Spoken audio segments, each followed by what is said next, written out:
নমস্কার বন্ধুরা, আমার সকল বন্ধুদের আমার চ্যানেল ক্যান কুকিং ব্লগে স্বাগত জানিয়ে আজকের একটা পুরনো দিনের হারিয়ে যাওয়া ঠাকুমা দিদিমাদের হাতের একটা সুস্বাদু রান্না হলো কুলের আচারের রেসিপি। চলো আজকে আমরাও নতুন হাতে এই কুলের আচারের রেসিপিটা ট্রাই করে দেখি।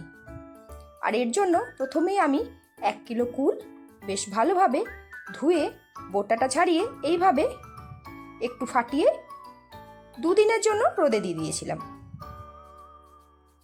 কুলটা কাঁচা অবস্থায় যদি করা হয় তাহলে তার ভেতর থেকে এটা কিন্তু ভাজার পরে যখনই দেওয়া হবে ফেনা ফেনা হয়ে বেরিয়ে আসে।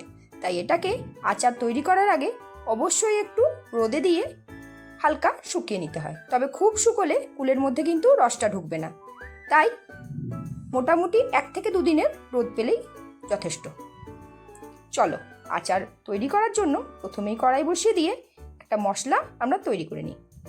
এর জন্য 1 চামচ মতো মেথি দিয়ে দিলাম, 2 চামচ জিরে, আর দিয়ে দিচ্ছি 3-4টে শুকনো লঙ্কা। এবার এই 3টেকে একসঙ্গে হালকা আঁচে ড্রাই রোস্ট করে নেব।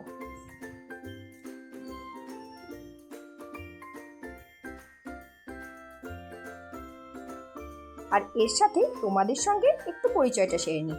আমি চিত্রা, দুর্গাপুর থেকে।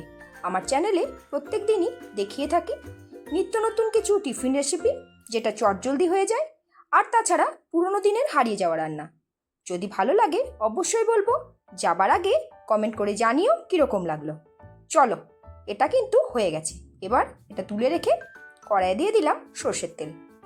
আচারের জন্য এই অল্প সর্ষের তেল দিলেই চলবে। আর দিয়ে দিলাম 5 ফোড়ন। 5 ফোড়নের মধ্যে কিন্তু সামান্য পরিমাণে মেথি, মৌরি, কালো জিরে, রাঁধুনি আর জোয়ান ছিল। যদি জোয়ান আর রাঁধুনিটা না থাকে 5 ফোড়নের মধ্যে তাহলে তোমরা অল্প একটু দিয়ে নিও, তবে কয়েক দানা দিলেই চলবে। এবার কুলটা দেওয়ার পর এর মধ্যে 2 চামচ লবণ আর দিয়ে দিচ্ছি 1/2 চামচ মতো হলুদ। এবার সবসময় গ্যাসের আঁচটাকে সিমে রেখে একটু ভালোভাবে এটা নাড়াচাড়া করে ভেজে নেব।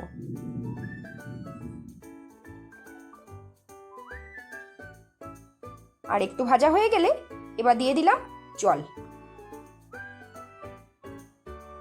এবার ঢাকা দিয়ে দিচ্ছি। দেখো ফুটে এসেছে। এবার গ্যাসের ফ্লেমটাকে বাড়িয়ে দিচ্ছি যাতে জলটা তাড়াতাড়ি মরে যায়। আর একই সঙ্গে কুলের ভেতরে এই জলটা ভালোভাবে ঢুকে গেলে কুলটাও নরম হয়ে আসবে। দেখো এই জলটা কিন্তু মোটামুটি লাগবে। খুব কম জল দিলে জলটা তাড়াতাড়ি মরে যাবে আর কুলটা ভেতর থেকে নরম হয়ে আসবে না। তাই এতটা পরিমাণ জল 1 কিলো কুলের জন্য অবশ্যই দরকার। এবার তোমাদের চিনিটা দেখিয়ে দিই। যেহেতু আজকের আচারটা আমি আগেই বলেছি চিনি দিয়ে হবে, তাই এখানে 1 বাটি চিনি আমি নিয়ে নিয়েছি। তোমরা আগে দেখে নেবে কুলটা কীরকম টক, সেই অনুযায়ী চিনিটা একটু বুঝে দিও। এবার চিনিটাকে এর মধ্যে ঢেলে দিলাম যাতে চিনিটাও গলে যায়। আর চিনির গলার সঙ্গে সঙ্গে এটা ফুটতে ফুটতে কুলের মধ্যে একদম সুন্দরভাবে মিষ্টিটা ঢুকে যায়।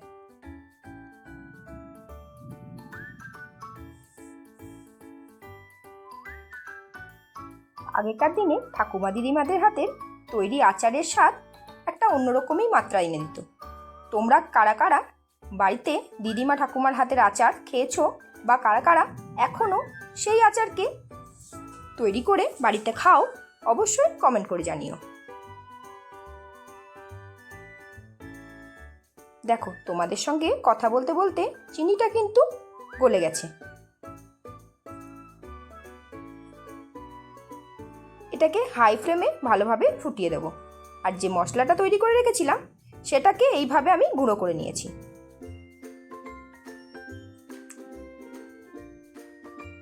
এবার জলটা যতটা মরে আসবে, তখন জল মরে এলেই এই মশলাটা এর মধ্যে আমি মিশিয়ে দেব।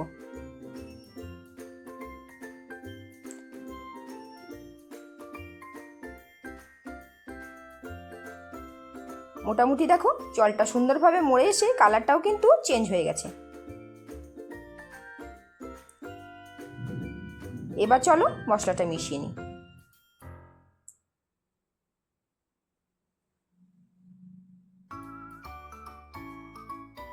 এবার আচারটার মধ্যে বেশ ভালোভাবে মশলাটা ওপর নিচ করে মিশিয়ে নেব। তাহলে কুলের মধ্যে কিন্তু পুরোপুরিভাবে এই আচারের মশলাটা ঢুকে যাবে আর তখনই সম্পূর্ণ হবে আচারের স্বাদটা। এবার মিনিট 5 অপেক্ষা করে জলটাকে একটু মেরে নিলেই আর মশলাটা বেশ ভালোভাবে কুলের মধ্যে যাতে ঢুকে যায় সেইটুকু টাইম দিলেই এই আচারটা কিন্তু পুরোপুরিভাবে রেডি হয়ে যাবে।